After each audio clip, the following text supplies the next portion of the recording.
लावून घ्या। नमस्कार विद्यार्थी मित्रांनो, मी मयुरी शिंदे आपले शालेय स्पर्धा परीक्षा या YouTube चॅनलवरती स्वागत करते।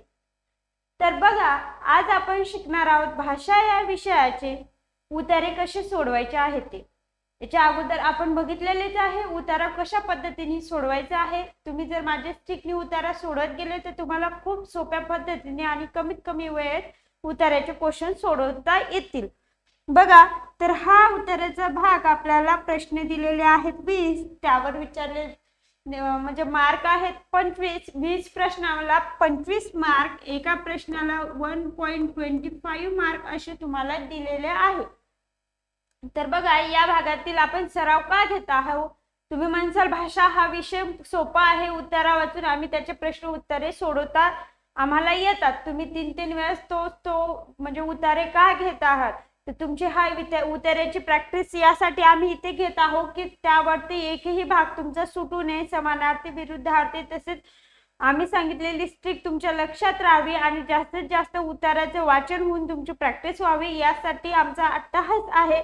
तर बघा, जवाहर नवोदय विद्यालय प्रवेश परीक्षा यातील भाग 3 क भाषा विषय यासाठी तुम्हाला 20 प्रश्न 25 गुण दिलेले आहेत। आता जास्त वेळ न घालता आपण आपल्या उतार्याची प्रॅक्टिस करून घेणार आहोत। तर बघा, आतापर्यंत तुम्ही चॅनलला सबस्क्राइब केलं नसेल तर चॅनलला सबस्क्राइब करा, व्हिडिओला लाईक करा, तसेच हा व्हिडिओ इतरांपर्यंत शेअर करा। तर बघा विद्यार्थ्यांनो, आता आपण आपल्या उताराकडे वळणार आहोत। तर बघा, उतारा वाचताना आपल्याला काय करायचं आहे, उतारा वाचताना, उतारा सोडवताना उतारा न वाचता त्यावरील अगोदर प्रश्न वाचून घ्यायचे आहे। रोजच्या प्रमाणेच आजही आपण रोजच्या प्रमाणे उतारा न वाचता अगोदर अगदी क्वेश्चन जे 5 दिलेले आहेत ते वाचून घेणार आहोत। तर बघा, पहिला क्वेश्चन आपल्या आजच्या उतार्यावरती असं दिलेला आहे, मुलांनो तुम्हाला या फळ्यावर काय दिसते, या प्रश्नाचे विद्यार्थ्यांनी दिलेले उत्तर कोणते। आता बघा, मी तुम्हाला सुरुवातीच्या पहिल्याच व्हिडिओमध्ये सांगितलेलं आहे, तुमचे उतारे एखाद्या प्रसंगावर, एखाद्या एकमेका व्यक्तीच्या सोबत संवादावर, संवाद प्रसंग तसेच वेगवेगळ्या गोष्टीवर एखादी कल्पना, असा कल्पना करून सुचवलेला उताराही तुम्हाला देऊ शकतात। अशा वेगवेगळ्या प्रसंगावर तुम्हाला उतारे विचारलेले असतात। तर आजचा उतारा आपण कोणता घेतलेला आहे, शिक्षक आणि मुलांचा संवाद। तुम्ही शाळेत तुमच्या शिक्षकासोबत संवाद करत असाल, ते शिकवताना तुमच्या सोबत बोलत असतील की या प्रश्नाचं उत्तर द्या मुलांना, हे तुम्हाला समजलेलं आहे का, तुम्हाला फळ्यावर काय दिसते, तुम्हाला तुमच्या नोटबुक मध्ये हे लिहायचे आहे। असे संवाद तुमच्या गुरुजीशी, सरांशी, मॅडमशी होत असतील, तो संवाद आपल्या आजच्या उतारामध्ये दिलेला आहे। त्यावर आधारित 5 प्रश्न आपल्याला सोडवायचे आहे। तर बघा, आता लगेच क्वेश्चन वाचून घ्या। हळुवारपणे काळजीपूर्वक लक्ष देऊन प्रेझेंट माइंडनी तुम्हाला हे क्वेश्चनचे आन्सर द्यायचे आहे। तर बघा, पहिला क्वेश्चन असा आहे, मुलांनो तुम्हाला या फळ्यावर काय दिसते, या प्रश्नाचे विद्यार्थ्यांनी दिलेले उत्तर कोणते। आता शिक्षकाने प्रश्न विचारलेला आहे, मुलांनो तुम्हाला या फळ्यावरती काय दिसते, त्याचे उत्तर तुम्हाला उतारा वाचून मुलांनी काय म्हटले आहे शिक्षकांना ते द्यायचं आहे। तर बघा, ए ऑप्शन आहे, फळ्यावर मोठा पांढरा कागद आहे। बी आहे, फळ्यावर काळा रंग लावलेला आहे। सी आहे, फळ्यावर काळा ठिपका आहे। डी आहे, फळ्यावर सगळीकडे दुःखाची छाया दिसते। आता विद्यार्थ्यांनी काय उत्तर द्यायचे हे तुमच्या मनाने तुम्हाला उत्तर द्यायचे नाहीये, उतारा वाचून त्याचे उत्तर व्यवस्थितरित्या द्यायचे आहे। त्यानंतर दुसरा प्रश्न असा आहे, मुलांचे लक्ष कोणत्या भागाकडे गेले नाही। आता दुसरा प्रश्न आपला काय आहे, मुलांचे लक्ष कोणत्या भागाकडे गेले नाही। त्यानंतर पर्याय आहेत आपले, ए आहे संपूर्ण फळ्याकडे, बी आहे काळ्या ठिपक्याकडे, सी आहे ठिपक्याभोवती असलेल्या कागदाच्या पांढऱ्या भागाकडे आणि डी आहे फळपाला म्हणजे प्रिंट मिस्टेक झालेली आहे, ते फळ्याला बांधलेल्या दोरीकडे। बघा, असे 4 पर्याय दिलेले आहे। याच्यावर उत्तर कसं तुम्हाला उतारा वाचल्याच्या नंतर द्यायचे आहे। पहिले आपण आपल्या स्ट्रिक प्रमाणे जात आहोत, जी आपली पद्धत आहे त्या पद्धतीने आपण क्वेश्चनचे आन्सर सोडवण्याचा प्रयत्न करत आहोत। त्यामुळे आपली पद्धत काय आहे, अगोदर उतारा न वाचता प्रश्न वाचून घेणे, त्यानंतर प्रश्न वाचून झाल्याच्या नंतर उतारा वाचणे आणि उतारा वाचून झाल्यावर नंतर व्यवस्थितरित्या क्वेश्चनचे आन्सर देणे. तर बघा तिसरा प्रश्न असा आहे, माणसाचे मन कसे असते. आता बघा सांगा, माणसाचे मन कसे असते. पर्याय दिलेले आहे तुम्हाला. माणसाला फक्त काळा ठिपका दिसतो, माणसाला फक्त पांढरा कागद दिसतो, सी आहे माणसाला फक्त दुःख दिसते, डी आहे माणसाला दुःख दिसते, जीवनातल्या सुखाकडे त्याचे लक्ष नसते. बघा आता आपल्याला एखादा खूप आनंदाचा क्षण आहे, खूप आनंद झालेला आहे, पण त्यावर थोडस दुःखाचं विरजन जरी पडलं तर आपल्याला ते दुःखच आठवते. कुणी दिलेलं सुख आठवते का नाही, की कोणी आपल्यावर बघा किती उपकार केले असतील, किती आपल्याला आनंद देण्याचा प्रयत्न केला असेल. बघा तुमची आई तुम्हाला लाड करते, ती दिवसभर तुमचे लाड करते, प्रेम करते, तुम्हाला मायेने अंजारते, गोंजारते, कोंबाळते, पण तरीही तिने दिवसभर रुटीन तुमच्या लक्षात राहतो का. तिने जर दिवसभरामध्ये जर एवढा लाड पुरूनही तुमचा एखादी तुम्ही खोडी केली, एखादा झपका दिला, तर तो दिवसभराचा लाड तुम्ही विसरून तुमच्या लक्षात काय राहतो, तिने दिलेला झपका, की तिने मला चापट मारलेली आहे, हे एवढंच दुःख तुमच्या लक्षात राहतं. आता बघा आता इथे आपल्याला मी सांगितलं आईने दिलेलं दुःखच आपल्याला लक्षात राहतं. बघा आता हे नाही सांगत आपल्या मनाने या प्रश्नाचं उत्तर द्यायचं नाही आहे. उत्तरा जरी संवादाचा असला, आपल्याला मनाने उत्तरे देता येत असले तरी प्रश्नामध्ये तिकडे दिलेले उतार्यामध्ये काय दिलेले आहे हे बघूनच आपल्याला प्रश्नाचे उत्तर द्यायचे आहे. तर बघा त्यानंतर काय 4 नंबरचा क्वेश्चन, चला वाचा पटकन. 4 नंबरचा प्रश्न असा आहे आपल्याला, माणूस सुखी केव्हा होईल. आता माणूस सुखी केव्हा होईल. ए आहे दुःखाचा विचार सोडल्यावर, बी आहे फक्त सुखाचा विचार केल्यावर, सी आहे माणसाने विचार सोडल्यावर. बघा आता माणूस विचार सोडू शकतो का. डी आहे माणसाचे दुःखाबरोबरच त्याच्या सुखाकडे लक्ष केल्यावर. आता उतार्यामध्ये काय सांगितलेलं आहे ते आपल्याला उतारा वाचल्याच्या नंतर प्रश्नाची उत्तरे द्यायची आहे. 5वा प्रश्न असा आहे, माणसाच्या दुःखाबरोबरच सुखाचाही विचार केल्या काय होईल. ए आहे तो कायमचा दुःखी होईल, बी आहे तो ऐश आरामी होईल, सी आहे तो सुखी होईल आणि डी आहे त्याच्या जीवनाचा अर्थच उरणार नाही.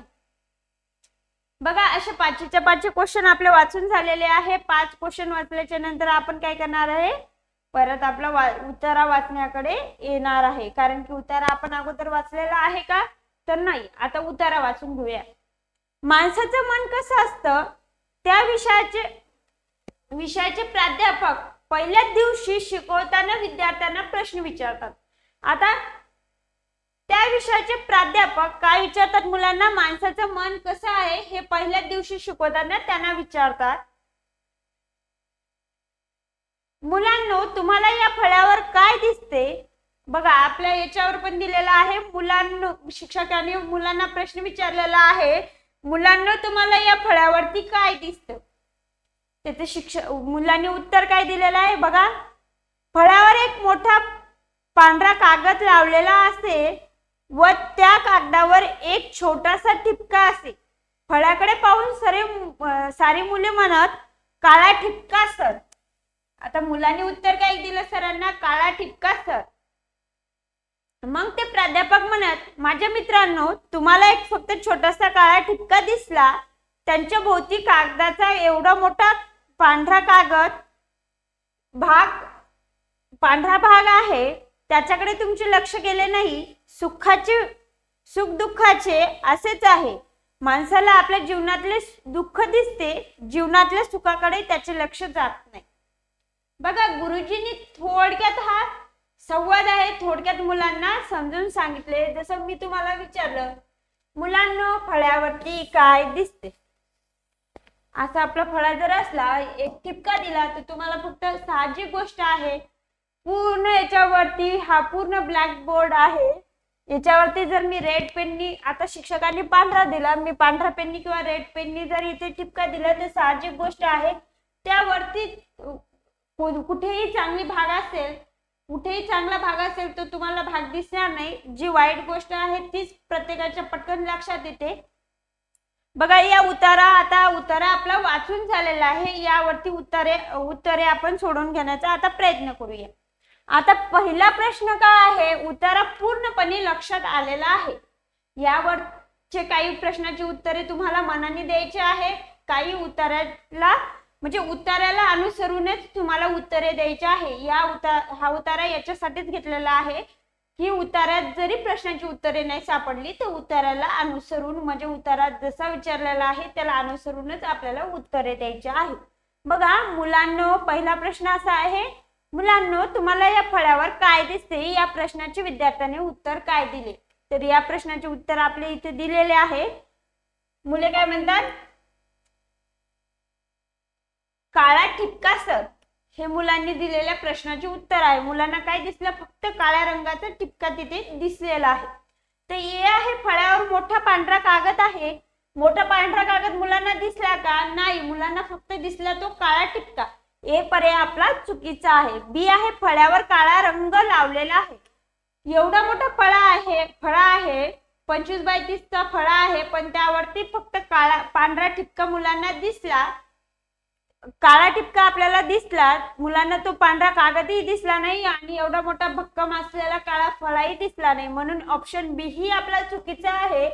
त्यानंतर फळ्यावर काळा टिपका सर, अशी मुलं म्हणले मुलांना फक्त फळ्यावर काळा टिपका दिसला, म्हणून सी हे या प्रश्नाचं उत्तर बरोबर येईल. आता डी काय आहे? फळ्यावर सगळीकडे दुःखाची छाया आहे, असं मुलांना दिसलं का? त्याचा अर्थ समजला का? मुलांना फक्त तो काळा टिपका दिसलेला आहे, म्हणून जास्तीचा शहाणपणा करायचा नाही. इथे उत्तर जे आहे तेच द्यायचं आहे, त्याचा अर्थ वगैरे काही देत बसायचं काम नाही आहे. तर म्हणून या प्रश्नाचं उत्तर सी येणार आहे. त्यानंतर दुसरा प्रश्न काय आहे? मुलांचे लक्ष कोणत्या भागाकडे गेले नाही? आता एक काळा फळा होता, त्यावरती एक पांढरा कागद चिटकवला आणि त्या पांढऱ्या कागदावरती परत एक काळा टिपका दिला. आता मुलांचे लक्ष कोणत्या फळ्यावर कोणत्या भागाकडे गेले नाही हे आपल्याला या प्रश्नामध्ये विचारलेले आहे. ऑप्शन ए आहे संपूर्ण फळ्याकडे, बी आहे काळ्या टिपक्याकडे, सी आहे टिपक्याभोवती असलेल्या कागदाच्या पांढऱ्या भागाकडे आणि डी आहे फळ्याला बांधलेल्या दोरीकडे. आता फळ्याला बांधलेली दोरी होती उतार्यामध्ये, आपल्याला माहित होतं का? नाही, म्हणून डी ऑप्शन हा आपला चुकीचा आहे. वाचल्यानंतरच लवकर लक्षात येते. संपूर्ण फळ्याकडे लक्ष जाणार आहे का? मुलांचं लक्ष वेधित करण्यासाठी शिक्षकांनी काय केलं? संपूर्ण फळ्यावरती एक पांढरा कागद लावला आणि त्याच्यावर काळा टिपका चिटकवला. तर म्हणून का आहे संपूर्ण फळ्याकडे मुलांचे लक्ष जाणारच नाही, म्हणून संपूर्ण फळा हे उत्तर ए नंबरचं चुकीचं आहे. काळ्या टिपक्याकडे ते लक्ष गेलेलेच आहे ना, प्रश्नामध्ये विचारलं काय आहे? कोणत्या भागाकडे लक्ष गेलेले नाही, त्यामुळे बी पर्याय ही चुकीचा आहे. सी पर्याय आपला बरोबर आहे, कारण की तिथे सी पर्याय असं दिलेला आहे, टिपक्याभोवती असलेल्या कागदाच्या पांढऱ्या भागाकडे मुलांचे लक्ष गेले नाही. एवढा मोठा काळा ब्लॅकबोर्ड, त्याच्यावरती पांढरा कागद लावला, पांढऱ्या कागदाकडे कोणाचे लक्ष न जाता त्या कागदावरती जो बारीक टिपका आहे काळ्या रंगाचा त्याच्याकडेच लक्ष गेले, म्हणून सी हा पर्याय टिपक्याभोवती असलेल्या कागदाच्या पांढऱ्या तुकड्याकडे मुलांचे लक्ष गेले नाही, हे या प्रश्नाचं उत्तर बरोबर आहे. त्यानंतर बघा, आता या प्रश्नाचं उत्तर आपल्याला काय करायचं आहे? उत्तराला अनुसरून द्यायचं आहे. तर बघा, माणसाचे मन कसे आहे? आता माणसाचे मन कसे आहे हे उत्तरा वाचून आपल्या लक्षात आलेलं आहे. माणसाला जीवनातील भरपूर असं भक्कम मिळालेलं सुख दिसतं का? तिथे न दिसता दुःखाची थोडीशी, निराशेची थोडी झलक जरी पडली तर माणसाचं पूर्ण लक्ष त्याच्याकडे केंद्रित होते. माणसाचं मन पूर्ण परावृत्त होऊन त्या निराश म्हणजे वाईट गोष्टीकडे धावत जाते की ही वाईट गोष्ट माझ्या नशिबात घडलेली आहे. आता इथं ऑप्शन दिलेले आहे, त्याच ऑप्शन मधून आपल्याला उत्तर द्यायचं आहे. ए आहे, माणसाला फक्त काळा टिपका दिसतो. बी आहे, माणसाला फक्त पांढरा कागद दिसतो. सी आहे, माणसाला फक्त दुःख दिसतं. माणसाला दुःख दिसते, जीवनातल्या सुखाकडे त्याचे लक्ष जात नाही. आता बघा, शिक्षकाला काय सांगायचे होते? शिक्षकांनी इथे फार गोड असा संदेश दिलेला आहे आपल्या या उत्तरामध्ये. जेव्हा मुलं म्हणतात काळा टिपका दिसला सर, तेव्हा सर म्हणतात माणसाचं मनही असंच आहे. बघा, काळा टिपका दिसला तेव्हा सर काय म्हणतात, माझ्या मित्रांनो, तुम्हाला एक फक्त छोटासा काळा ठिपका दिसला, त्याच्या भोवती कागदाचा एक मोठा पांढरा कागद भाग दिसला नाही, त्याकडे तुमचे लक्ष गेले नाही. तसंच माणसाच्या मनाचंही आहे. माणसाला आपल्या जीवनातले दुःख दिसते, सुखाकडे त्याचे लक्ष जात नाही. हे याचा पर्याय बरोबर आहे. बघा, आपला पर्याय चौथाही तसंच दिलेला आहे. माणसाला दुःख दिसते, जीवनातल्या सुखाकडे त्याचे लक्ष जात नाही. हे या प्रश्नाचे उत्तर बरोबर आहे. मग बघा, माणसाचे मन कसे असते, माणसाला दुःख दिसते पण त्याच्या सुखाकडे त्याचे लक्ष जात नाही. म्हणून डी नंबरचा प्रश्न उत्तर हे आपले इथे बरोबर आहे. त्यानंतर प्रश्न चौथा, माणूस केव्हा सुखी होईल सांगा. आहे का आपल्या ऑप्शन मध्ये? ए आहे दुःखाचा विचार सोडल्यावर. आता पूर्णपणे दुःखाचा जर विचार सोडून दिला तर माणूस सुखी होणार आहे का? बी. मग नंतर आता एला थोडं बाजूला ठेवू, बी वाचून घेऊ. बी आहे फक्त सुखाचा विचार केल्यावर. आता जर दुःखाचा विचारच केला नाही आपण तर माणूस सुखी होणार आहे का फक्त सुखाचाच विचार करत राहिल्यावर? हाही पर्याय बरोबर येऊ शकतं. थोडा कन्फ्युज करणारा क्वेश्चन आहे बघा हा. म्हणून आपण बी आणि ए आणि बी थोडस साईडला राहू देऊ. सी पण वाचून घेऊ. माणसाचे विचार सोडल्यावर, माणसाने जर विचार पूर्णपणे सुखाचा नाही, दुःखाचा नाही, कोणत्याच प्रकारचा विचार केला नाही, नुसतं स्तब्ध बसून राहिला तर माणूस सुखी होणार आहे का हो? तर नाही. थोडासा जीवन जगताना थोडाफार तो विचार तर करावाच लागेल ना, की अरे लाईफ मध्ये आपल्याला समोर काय करायचं आहे, मागे काय झालेले आहे, सुख दुःखाचा थोडा तरी विचार करावाच लागेल ना. त्यानंतर बघा, हाही आपला विचार, सी ही बरोबर येऊ शकते. म्हणून आता डी ही वाचून घेऊया आपण. डी काय आहे, माणसाचे दुःखाबरोबरच त्याच्या सुखाकडेही लक्ष गेल्यावर. बघा, आता फक्त दुःखाचा विचार करून माणूस सुखी होऊ शकतो का? नाही. दुःखाबरोबर आपल्याला काय करावं लागणार आहे, सुखाचा पण थोडासा विचार करावा लागणार आहे. म्हणून ए हा पर्याय आपला चुकीचा आहे. बी आहे फक्त सुखाचा विचार. आता माझ्या जीवनात भरपूर सुख आहे, थोडस दुःख आलं तर मी का बरं विचार करत बसू, पण ते दुःख का आलं याचाही विचार करावा लागतो. थोडं दुःखासोबत सुखाचा, सुखासोबत दुःखाचाही विचार करावा लागतो. म्हणून फक्त म्हणल्याने चालेल का, फक्त सुखाचा विचार केल्याने आपल्याला चालेल का? तर नाही. बी ही पर्याय आपला चुकीचा आहे. सी आहे माणसाने विचार सोडल्यावर. आता माणसाने विचारच जर सोडून दिले, विचार कोणत्याच गोष्टीचा केला नाही, बिनधास्त असा बसला तर होईल का हो? तर नाही. तर बघा, आता नवोदयचे पेपर जवळ आलेले आहे, तुम्ही या पेपरचा विचारच केला नाही, विचार करून सरावच केला नाही तर तुमचं नवोदयची एक्झाम देणं होणार आहे का? नाही. तर बघा, सी ही पर्याय आपला चुकीचा आहे. डी पर्याय असा आहे, माणसाचे दुःखाबरोबर त्याच्या सुखाकडेही लक्ष गेल्यावर माणूस सुखी होऊ शकतो. बघा, दुःखासोबत सुखाचा विचार करा, सुखासोबत दुःखाचा नका करू, पण दुःखासोबत सुखाचाही विचार करा. अरे माझ्या जीवनात थोडेसे दुःख आले पण या अगोदर किती सुख आलेलं आहे, याच्या पुढेही सुख येईल याचा विचार लक्षात घेतल्यावरच माणूस आनंदित आणि सुखी बिनधास्त निर्धास्तपणे जीवन जगू शकतो. म्हणून या प्रश्नाचं उत्तर आहे, माणूस सुखी केव्हा होऊ शकतो? तर माणसाने दुःखाबरोबरच त्याच्या सुखाकडेही लक्ष केल्यावर माणूस सुखी होऊ शकतो. तर डी पर्याय हा आपला बरोबर आहे. त्यानंतर बघा, एवढं काय घाबरण्याचं कारण नाही. वाचल्याच्या नंतर लक्षातच येते की डी पर्याय आपला बरोबर आहे. वरचे सगळे फक्त वाले पर्याय सोडून त्याचे कन्फ्युज करणारा क्वेश्चन आला तर विचार करायचा थोडासा आणि लगेच पर्याय पटापट वाचून घ्यायचे आणि जो पर्याय बरोबर वाटतो त्याचा थोडासा किंचित अर्धा सेकंद विचार करा आणि प्रश्नाचं उत्तर बरोबर. त्यानंतर आहे, माणसाने दुःखाबरोबर सुखाचाही विचार केल्यावर काय होईल? बघा, आता या प्रश्नावरच तुमचा 4 नंबरच्या प्रश्नावरच 5 नंबरचा प्रश्न डिपेंड आहे. याचं उत्तर जे आहे, 4 नंबरचा जो प्रश्न आहे ते 5 नंबरचं उत्तर आहे. 5 नंबरचा जो प्रश्न आहे तो 4 नंबरचं उत्तर आहे. बघा किती समितीने सोपं दिलेलं आहे, फक्त थोडस विचार करावा लागणार आहे. तर बघा, घाबरायचं नाही, बिनधास्त निर्धास्तपणे या अशा प्रश्नाची उत्तरे द्यायची आहे. बघा, माणसाचे दुःखाबरोबरच सुखाचाही विचार केल्याने काय होईल? तर बघा, माणसाने दुःखाबरोबर सुखाचा विचार केला तर माणूस सुखी होईल. हे या प्रश्नाचं उत्तर आहे. आपल्याला ते पहिल्यांदाच माहित आहे, अगोदरच माहित आहे, तरी आपण पर्याय वाचून घेऊ. हे आहे कायमचा दुःखी होईल. कायमचा दुःखी होईल का रे? दुःखाबरोबर थोडासा सुखाचा जर विचार केला तर माणूस कायमचा दुःखी होईल का? नाही. हे या प्रश्नाचं उत्तर चुकीचं आहे. हे पर्याय चुकीचा आहे. बी आहे तो ऐशारामी होईल. दुःखाबरोबर फक्त सुखाचा विचार करत राहणे म्हणजे माणूस ऐशारामी होईल का? ऐशाराम करण्याने सुख दुःख नाहीसे होतील का माणसाच्या जीवनातले? तर नाही. बी पर्याय ही आपला चुकीचा आहे. सी आहे तो सुखी होईल. तर बघा, दुःखाबरोबर सुखाचा जर थोडासा विचार केला तर आपण सुखी होऊ ना सुखी. बघा, आपण जर म्हणलं आपल्याला 5 नंबरच्या प्रश्नाचं उत्तरच येत नाही तर आपण थोडेसे दुःखी झालो. पण या दुःखाबरोबर जर विचार करून तुम्ही 5 नंबरच्या प्रश्नाचं उत्तर विचार करून दिलं तर तुम्ही काय होणार आहे?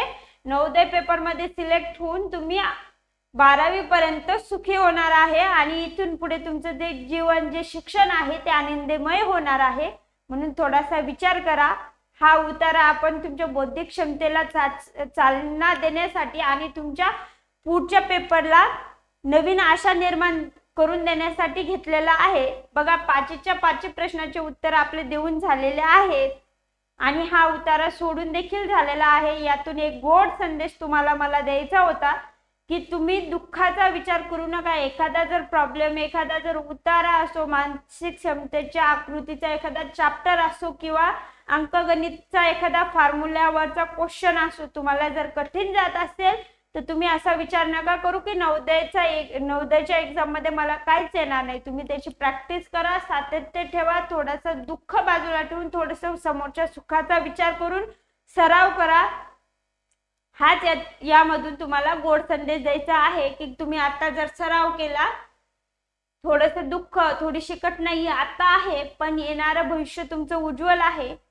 यासाठी तुम्ही प्रयत्न करायचा आहे आणि आता उरले आहेत फक्त 20 दिवस. तर या 20 दिवसामध्ये आपल्याला भरपूर अशी प्रॅक्टिस करायची आहे आणि सरावच करायचा आहे. आणि आम्हीही इथे भरपूर तुमचा सराव करून घेत आहोत. रोज सकाळ संध्याकाळ तुम्हाला व्हिडिओ तुमच्यापर्यंत आमचे पोहोचतच आहे. आमच्या व्हिडिओ सोबत इतरही प्रॅक्टिस तुम्हाला करायची आहे. स्कूलमध्ये दिलेली किंवा तुमच्याकडे गाईड, पुस्तक जे काही अवेलेबल असतील त्यामधून तुम्हाला भरपूर अशा सराव करायचा आहे, भरपूर अशी प्रॅक्टिस करायची आहे आणि येत्या 20 तारखेला तुमचा पेपर अतिशय छान पद्धतीने सोडवायचा आहे. येणाऱ्या पेपरसाठी तुम्हाला बेस्ट ऑफ लक, गुड लक. चला आता तर मग आपण इथेच आपला व्हिडिओ थांबवू. थँक्यू, धन्यवाद.